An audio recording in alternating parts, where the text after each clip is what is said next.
Em nome de Jesus, Senhor. Amém. Amém.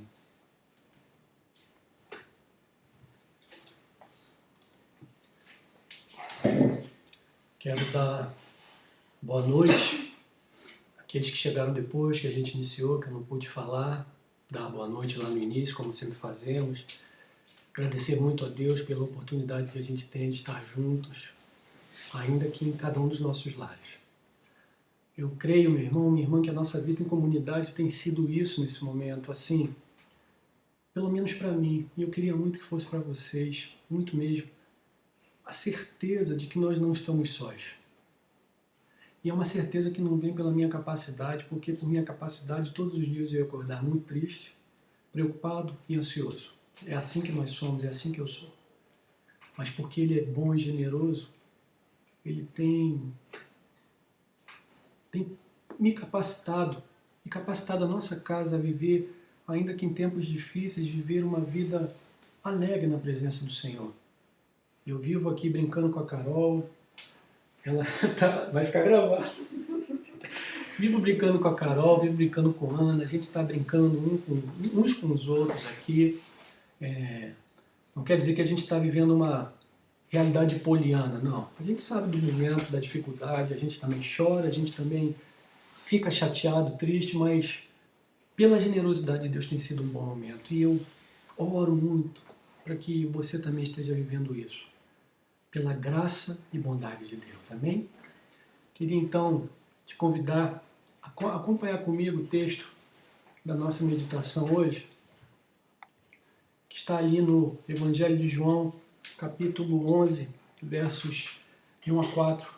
Inicialmente, para que nós possamos ler, nós vamos meditar sobre esse evento na vida dessa família com Jesus. Diz assim o texto bíblico: estava enfermo Lázaro, de Betânia, da aldeia de Maria e de sua irmã Marta. Esta Maria, cujo irmão Lázaro estava enfermo, era a mesma que ungiu com bálsamo o Senhor e lhe enxugou os pés com os seus cabelos. Mandaram, pois, as irmãs de Lázaro dizer a Jesus: está enfermo aquele a quem amas. Ao receber a notícia, disse Jesus: esta enfermidade não é para a morte, e sim para a glória de Deus, a fim de que o Filho de Deus seja por ela glorificado. Vamos orar? Senhor, o que de mais importante nós podemos receber da Tua Palavra, homem nenhum pode nos dar, Pai. Mulher nenhuma pode nos dar. Que é uma transformação fruto da Tua ação, da Tua voz, através da Tua Palavra nos nossos corações. Nenhum de nós é capaz de fazer isso, somente o Teu Espírito, a quem nós oramos agora, pedindo no nome precioso de Jesus, que se faça presente nesse momento em cada lar, em cada mente, cada coração que está ouvindo essa mensagem, para que a Tua obra seja realizada. Obra esta que é convencer o homem do pecado, da justiça e do juízo, mas também revelar a generosidade, a bondade, a suprema obra do Seu Filho na criação e, sendo assim, nas nossas vidas. Aleluia! Faz isso essa noite. Faz isso essa noite. Mais uma vez te pedimos em nome de Jesus, Senhor. Amém, amém e amém. Chegamos então, gente, é isso. Aos 2 meses de isolamento social. Estou contando. 2 meses e 1 dia para mim. Dia 16 foi o último dia de trabalho. Apesar de Niterói já começar a planejar o retorno de algumas atividades para essa próxima semana, ainda não está definido quando tudo isso voltará ao normal. 60 dias de dúvidas, de lutas, de medo, mas também de muita graça da parte do Senhor. Mesmo assim, para alguns, tem sido dias de luto real na vida, na família. Para outros, luto que se traduz como preocupação com o futuro, com a realidade econômica. Alguns de nós enfrentando uma realidade severa. E é essa preocupação nesses 60 dias. E o mais natural que pode acontecer com crises como essas, na verdade, o que acontece em qualquer crise pessoal que a gente vive é surgir uma pergunta em nossas mentes. Por que tudo isso? Qual o propósito de tanta luta? Aqui em casa não é uma pergunta nova. Ela já foi formulada há quase 2 anos de uma maneira mais intensa, quando Ana teve o diagnóstico do câncer e iniciou seu tratamento. E como o tratamento ainda não terminou e as reações ainda se fazem presentes, muitas delas, a pergunta é viva na nossa vida todos os dias, muito presente na alma de Ana, mas também em toda a família. Por que tudo isso? Você tem se perguntado isso? Na tua mente, na tua vida, no teu coração, nas tuas relações, né, naquilo que é da sua vida, você tem se perguntado por quê? Nós temos meditado desde o início da pandemia e do isolamento social em que nos encontramos até agora, em vários acontecimentos e crises da história de nossos irmãos e irmãs do passado e que ficaram registrados como palavra de Deus para nós. E nessas meditações nós temos sempre tentado encontrar sentido no que eles viveram para que esse sentido se torne real para nós. O que aquela experiência de crise pode nos ensinar para que nós tenhamos mais ferramentas para vivermos a crise atual. Uma crise que vai muito além da própria pandemia. E veja, eu não estou diminuindo a dor daqueles que foram infectados, passaram por densas trevas, alguns viram a família sofrer luto, muito pelo contrário. Por favor, meu irmão, minha irmã, não me entenda assim. O que eu estou querendo dizer é que a crise da pandemia parece estar gerando outras crises nas nossas vidas. Essa semana mesmo eu li que aumentou em 50% os casos de violência doméstica. Já tinha lido que nas cidades por onde a pandemia passou, na China, na Europa, ainda não tenho dados do Brasil, não vi nenhuma pesquisa sobre isso, mas vi desses países, aumentou o número de divórcios.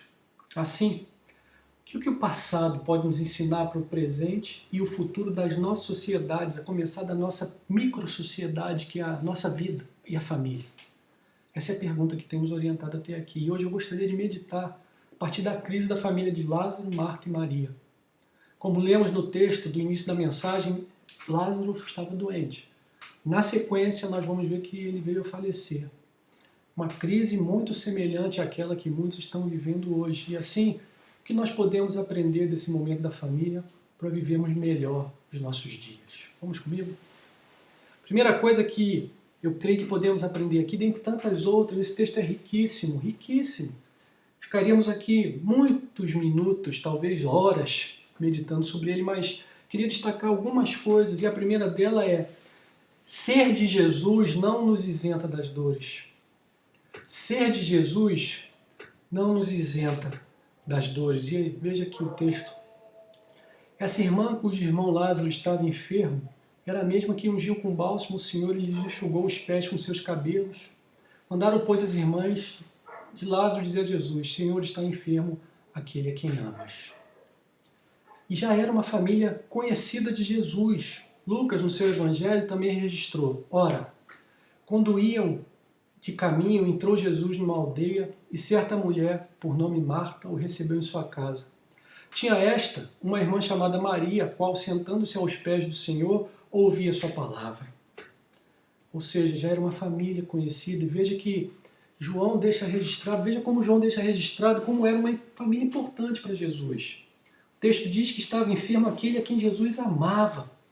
Aquelas irmãs já tinham sido visitadas pelo Senhor e uma delas vai ungir os pés de Jesus com perfume caríssimo, como o próprio João vai relatar no seu evangelho no próximo capítulo. Ou seja, estamos diante de uma família que adorava verdadeiramente a Jesus, que entendeu quem ele era e o reconheceu como Senhor e Salvador de suas vidas, uma família de cristãos verdadeiros. Na mensagem distorcida do Evangelho que a gente vê muitas vezes sendo pregada, talvez eles estivessem pensando que estariam protegidos de qualquer coisa porque eram do Senhor, como muita gente tem tentado há muito tempo pregar. Um pregador conhecido de alguns anos atrás chegou a afirmar que se você sofria ou adoecia era porque você não era de verdade convertido. Até o dia que a sua própria esposa foi acometida de um câncer e teve que fugir para outro país, quase que escondida, para tratar da sua doença. Não preciso trazer muitos exemplos, você já ouviu essa mensagem. Mas o que o Evangelho real nos mostra, como nós acabamos de ler, que cristãos verdadeiros passam por dores, tanto quanto aqueles que não são cristãos. Coisas ruins acontecem com os adoradores mais íntimos de Jesus. O cristianismo não é uma palavra mágica que nos livra dos males do mundo e nos salva da realidade de uma criação que vive agora sobre o pecado. A pandemia ter sido tão ruim dentro da igreja quanto fora dela. Em tempos anteriores, o Senhor até poupou o seu povo, como na última praga do Egito, quando, marcado com o sangue do Cordeiro, o anjo vingador passou por todas as casas, mas havia ali um propósito claro, que era manter a nação que viria, de onde viria o Messias e que salvaria o mundo. Agora talvez os propósitos do Senhor sejam outros. A gente não pode afirmar com certeza. Como Paulo disse, quem conheceu a mente do Senhor ou quem foi o seu conselheiro? O que nós faremos é tentar ler nesse evento qual é o propósito de Deus nisso tudo. E a primeira coisa que aprendemos com essa história é isto. Não estamos livres de passarmos pelo vale da sombra da morte. Não estamos livres do Covid, não estamos livres do câncer, dos divórcios, da violência, do desemprego. Ter Jesus não me dá e não te dá um ticket para um outro caminho na vida que não passe por situações difíceis. Assim, não fica triste, mais do que o necessário, não sofra mais do que é preciso nesse momento, pensando que há alguma coisa de errado com a tua fé. Não pense que por estar com medo, estar sofrendo, ansioso, ansiosa, é sinal de que o Senhor não é contigo. Não. Porque essa não é a história toda. Isso não é tudo que podemos aprender com Marta, Maria e Lázaro. Apesar de precisarmos aprender que sim, os cristãos não estão livres do sofrimento, nós também aprendemos uma coisa maravilhosa. Preste atenção, e é o segundo ponto. Jesus sofre conosco o nosso sofrimento. Jesus sofre conosco o nosso sofrimento. Veja o texto. Quando Maria chegou ao lugar, João capítulo 11, a partir do verso 32, mais à frente do texto que nós iniciamos, quando Maria chegou ao lugar onde estava Jesus, ao vê-lo, lançou-se-lhe... Não fiz a transição, desculpe. Quando Maria chegou ao lugar onde estava Jesus, ao vê-lo, lançou-se-lhe aos pés, dizendo: Senhor, se estiveras aqui, meu irmão não teria morrido. Jesus, vendo-a chorar, e bem assim os judeus que o acompanhavam, agitou-se no espírito e comoveu-se, e perguntou: Onde os sepultastes? Eles lhe responderam: Senhor, vê e vê. E o texto diz: Jesus chorou. Que texto, meu irmão, minha irmã. Um dos elementos mais duros do sofrimento é que muitas vezes nós passamos por ele sós. Aquilo que vai em nossos corações e nossas mentes, só nós podemos dizer de verdade. A dor física de um acidente, de uma doença, de uma cirurgia, é uma dor que somente aquele ou aquela que passou por isso sabe o que é. Muitas vezes a família sente, sofre junto, claro. Sofro todos os dias quando vejo Ana com as suas reações adversas. Sei que toda a família sofre, mas a dor é dela. Somente ela sabe realmente o que está passando. Assim como suas dores e lutas, meu irmão, minha irmã. Agora mesmo, as tuas dúvidas são tuas, as tuas questões são mais compreendidas em tua mente. Família, profissionais de saúde, amigos, todos podem ajudar e você deve contar com eles sempre. Nunca deixe de procurar ajuda, seja profissional ou emocional, mas só você sabe o que passa nesse momento. Isso é solitário. Acrescenta a solidão a dor já desse momento tão difícil e dos sofrimentos que os acompanham. Mas é aqui que o cristianismo, aleluia, brilha com luz própria, única e muito poderosa. Enquanto a maioria das religiões fala de um Deus distante, inacessível, o Evangelho revela o Emanuel, o Deus que é conosco, que viveu como um de nós, que andou entre nós, teve sede, fome, gritou quando bebê, faminto pedindo peito de sua mãe, sentiu a dor de cada topada que dava ao aprender a andar, cada queda de quando aprendia a andar. O Evangelho apresenta o Deus que se fez homem. E Paulo vai nos ensinar isso de uma forma tão linda aqui, dizendo que, em Filipenses capítulo 2, ele esvaziou-se a si mesmo, tomando a forma de servo, tornando-se semelhante aos homens e achando-se na forma de homem, humilhou-se a si mesmo, tornando-se obediente até a morte e morte de cruz. Da mesma forma, o autor da carta aos Hebreus vai nos ensinar que nós não temos o sumo sacerdote que não possa compadecer-se das nossas fraquezas, porém um que, como eu e você, em tudo foi tentado, mas sem pecado. Aleluia! Em tudo foi tentado, mas sem pecado. E aqui na história de Marta, Maria e Lázaro, vemos que Jesus chorou. Aprendemos aqui que ele estava participando de tudo que estava acontecendo ali, assim como ele está participando agora de tudo o que nos acontece. Ele não é um Deus ausente que deu a corda no mundo, interviu na salvação e retornou para o seu descanso, nos deixando viver as pandemias da vida sozinhos. Não, ele se interessa por cada detalhe daquilo que ocorre na minha vida e na sua vida. Não é um envolvimento distante, mas um envolvimento que chega ao ponto de chorar com as nossas dores, ao ponto de chorar com as nossas dores. Aleluia! Esse evento revela Jesus angustiado não somente com a situação que a família vivia, uma família que ele amava. Certamente Jesus estava diante da morte de alguém muito querido, membro de uma família que ele amava. E creio que apesar de ter claro o que ele iria fazer, ressuscitar Lázaro, apesar de saber o que ele ia realizar, ele ainda assim, como diz Calvino, mostrou simpatia. Mas eu creio que ele está vindo para além, está vindo para a humanidade em geral, para mim e para você. Nas palavras de Calvino, Calvino dizendo que não tinha dúvidas de que Cristo contemplou algo mais elevado, a saber, a miséria geral de toda a raça humana.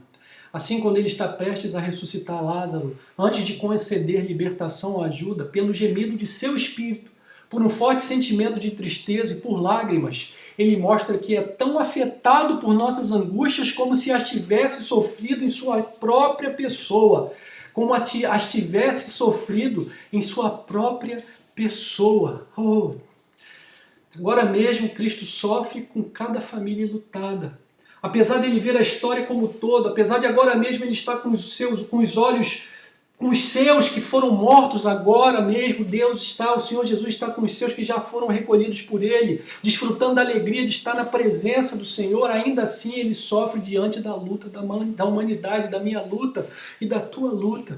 Ele está com você e comigo agora, tenha mais certeza absoluta disso, e ele, como Deus, sabe até melhor do que você o que você está sentindo nesse momento. Diferente de nós que não podemos sondar o coração do outro, muitas vezes nem mesmo o nosso, Jesus sonda completamente o mais profundo do teu ser e sabe daquilo que você sente. É em Jesus e somente nele que você não está sozinho. Eu não posso ser para sempre com ninguém. Não posso estar presente na vida de todos para sempre. Não posso entrar no outro para sentir completamente o que ele sente. Mas nosso Senhor, aquele que morreu por nós, pode, e pode completamente. Descansa nessa verdade, meu irmão, minha irmã. Descansa nele.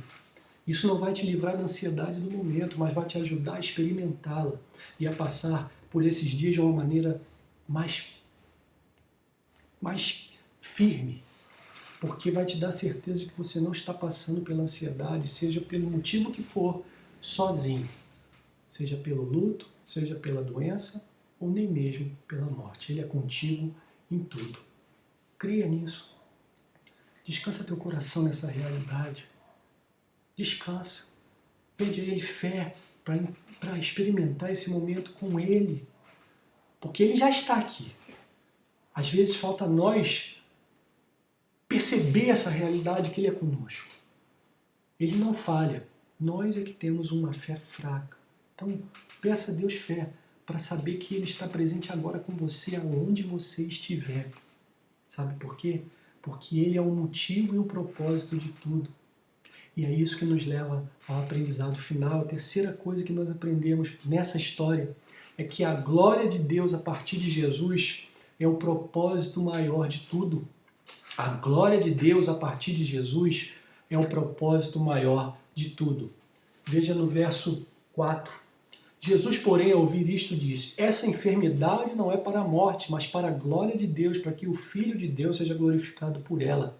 Mais à frente, diz o texto: tiraram então a pedra de onde o defunto jazia, e Jesus, levantando os olhos ao céu, disse: Pai, graças te dou porque me ouviste. Eu sabia que sempre me ouves, mas por causa da multidão que está em redor é que assim falei, para que eles creiam que tu me enviaste. E mais à frente, então, ele diz, o texto diz, muitos, pois, dentre os judeus que tinham vindo visitar a Maria e que tinham visto o que Jesus fizera, creram nele. Muitos que tinham visto ver o que Jesus fizera, creram nele. A vida ao nosso redor, tudo que temos podido experimentar como sociedade desenvolvida que somos, tudo acaba nos fazendo esquecer da nossa finitude. A gente se esconde dessa realidade e esconde ela de nós o tempo todo. A gente não esconde somente a nossa finitude, mas as nossas reais limitações. O homem, eu e você, fomos nos colocando no centro do universo, sem perceber que só poderia realizar o que conseguimos até aqui porque fomos dotados pela capacidade de um Criador. Veio de fora de nós, não veio de nós. Nós fomos acreditando cada vez mais que podíamos tudo e que éramos a medida de todas as coisas. E uma das coisas mais fortes que a pandemia está fazendo é trazendo a possibilidade de reconhecermos as nossas limitações de forma dura. É verdade, mas que talvez seja uma libertação. Acompanhe comigo. Por que eu estou falando isso? Porque se somos a medida de todas as coisas, se podemos tudo a partir de nós mesmos, qualquer coisa de ruim que nos acontece é sem sentido, não tem explicação. É somente mais um item para o qual nós precisamos desenvolver algum remédio ou tecnologia para nos proteger. E com isso a gente perde a capacidade de ver o propósito de Deus, que é um propósito que está acima de nós e que é muito maior do que nós e na nossa realidade. Só que é exatamente isso que a história dessa família vai ensinar para mim e para você. E não era novidade no relato bíblico do próprio Evangelho de João. Acompanhe comigo. Outra história que revela essa mesma realidade, que está ali registrado no capítulo 9, a história daquele homem que era cego de nascença, que diz assim: Passando Jesus, viu um homem cego de nascença. Perguntaram-lhe os discípulos: Rabi, quem pecou, este ou seus pais, para que nascesse cego? Respondeu Jesus: Nem ele pecou, nem seus pais, mas foi para que nele se manifestem as obras de Deus. Importa que eu faça as obras daquele que me enviou enquanto é dia. Vem a noite, quando ninguém pode trabalhar. Enquanto estou no mundo, sou a luz do mundo. Dito isto, cuspiu no chão e com a saliva fez lodo e untou com o lodo os olhos do cego e disse-lhe: Vai, lava-te no tanque de Siloé, que significa enviado. E ele foi, lavou-se e voltou vendo. Mais à frente, esse homem vai ser chamado pelos sacerdotes para que queriam entender como assim o homem tinha sido curado no sábado.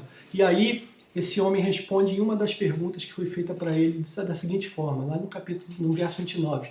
Sabemos que Deus falou a Moisés, mas quanto a este não sabemos de onde é. Respondeu-lhe o homem: Nisto, pois, está a maravilha, não sabeis de onde ele é. Entretanto, ele me abriu os olhos. Sabemos que Deus não ouve pecadores, mas se alguém for temente a Deus e fizer a sua vontade, a esse ele ouve. Desde o princípio do mundo, nunca se ouviu que alguém abrisse os olhos a um cego de nascença. Se esse não fosse de Deus, nada poderia fazer. E finalmente, então, o texto diz, lá no verso 35, Soube Jesus que o haviam expulsado e achando, perguntou-lhe: Crês tu no Filho de Deus? Respondeu ele: Quem é, Senhor, para que eu nele creia?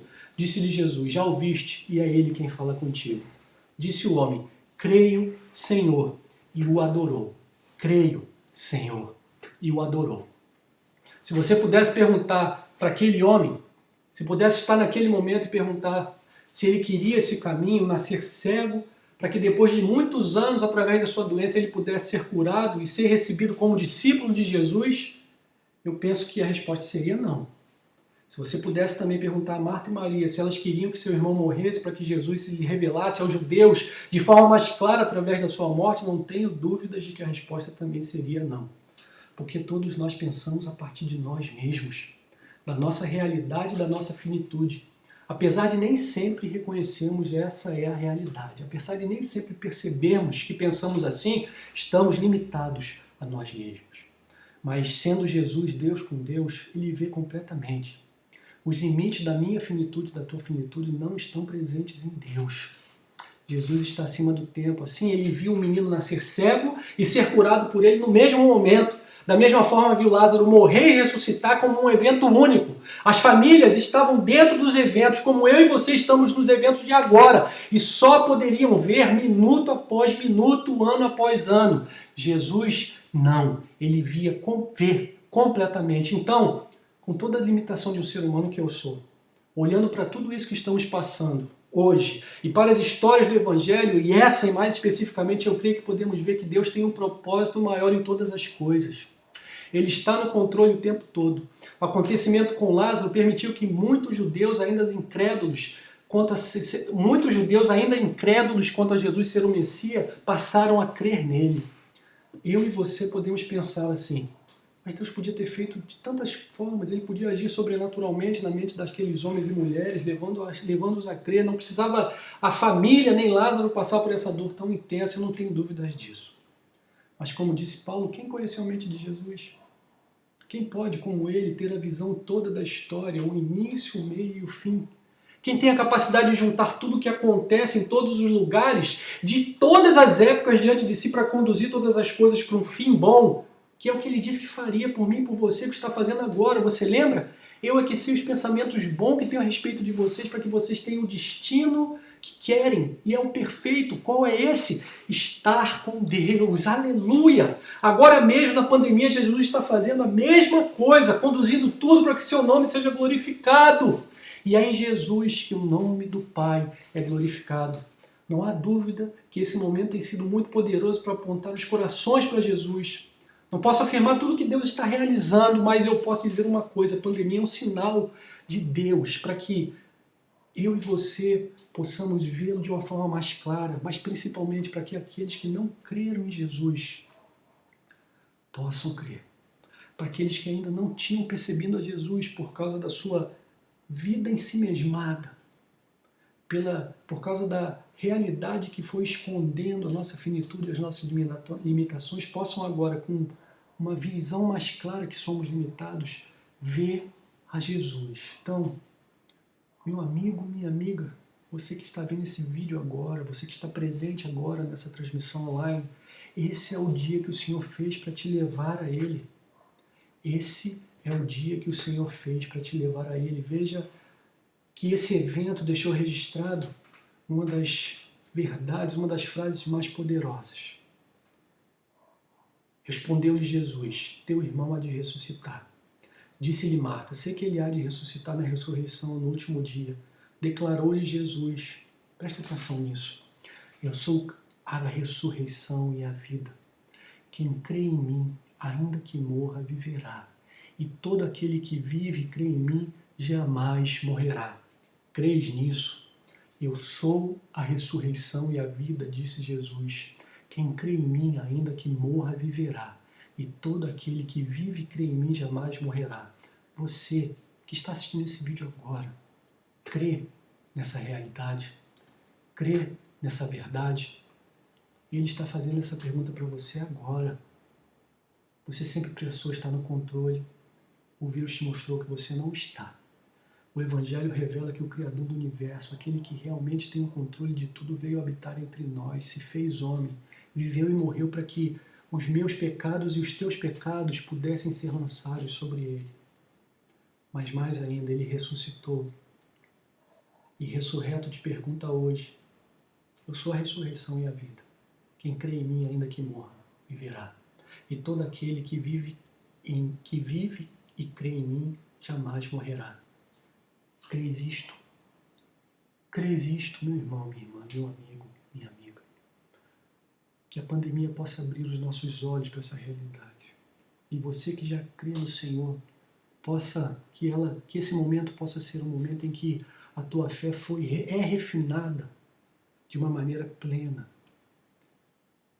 Um momento em que a tua fé expande a capacidade de enxergar. Um momento que os teus olhos, como se tomassem um pouco dos olhos do próprio Senhor e pudessem ver de forma plena, mais plena, a realidade na qual nós estamos inseridos. Nossa vida passa. Ainda que nenhuma pandemia tivesse nos alcançado, ainda que nenhuma doença nos alcance até o final dos nossos dias, haverá um final para os nossos dias. O que está em jogo é aonde estaremos e com quem estaremos no final. E a mensagem do Evangelho, a palavra de Jesus, aquilo que ele pergunta hoje, diz o seguinte: se você crer nele, é com ele que você vai estar. Aleluia! Então não perca tempo. Tome uma decisão pelo Senhor. Tome uma decisão pelo autor da vida, pelo Criador do Universo, por aquele que se revelou como o Pai de Jesus. Amém? Quero concluir então dizendo mais uma vez, a história dessa família nos ensina que o cristão também passa por sofrimentos. Nós também passamos por sofrimentos. Mas ela nos ensina que nós não passamos sós, que Jesus está conosco em todos os sofrimentos, vivendo eles comigo, com você. Aquele que realmente tem o controle de tudo veio habitar entre nós, se fez homem, viveu e morreu para que seus pecados fossem lançados sobre ele e ressuscitou. Aleluia! E te convida a participar dessa realidade. Creia em Jesus e tenha Ele contigo não somente até o final da pandemia, nem mesmo até o final da vida. Creia em Jesus e tenha Ele para todo o sempre, para toda a eternidade, para aquele dia em que o tempo passará a não ser mais contado, porque nós estaremos vivendo na sua presença para sempre. Amém? Vamos orar. Senhor, fala o coração da tua igreja e daqueles que nos visitam de maneira remota e online. Que a tua palavra alcance os corações adormecidos e temerosos nesses dias difíceis que temos vivido, para que aquilo que o Senhor fez com o cego, aquilo que o Senhor fez com a família de Lázaro, seja também verdade agora, que o Senhor use todas as situações para ser glorificado. E a maior glória do Senhor é que o homem reconheça o seu Filho como Senhor e Salvador e passe então a experimentar a realidade para a qual ele foi criado, que é a vida eterna contigo. Faz assim, Espírito Santo, fala o coração do abatido, fala o coração do desanimado e mostra que o Senhor está no controle de tudo, que tudo tem sentido a partir do Senhor. Que se tentarmos encontrar sentido a partir de nós, o que teremos é depressão e tristeza. Mas se nós conseguirmos, pela fé, alçar voos com o Senhor e olhar a circunstância a partir da realidade da tua palavra, da tua promessa, nós vamos saber que tudo tem sentido no Senhor. Faz assim, Pai, em nome de Jesus, com perdão dos nossos pecados. Amém, amém e amém.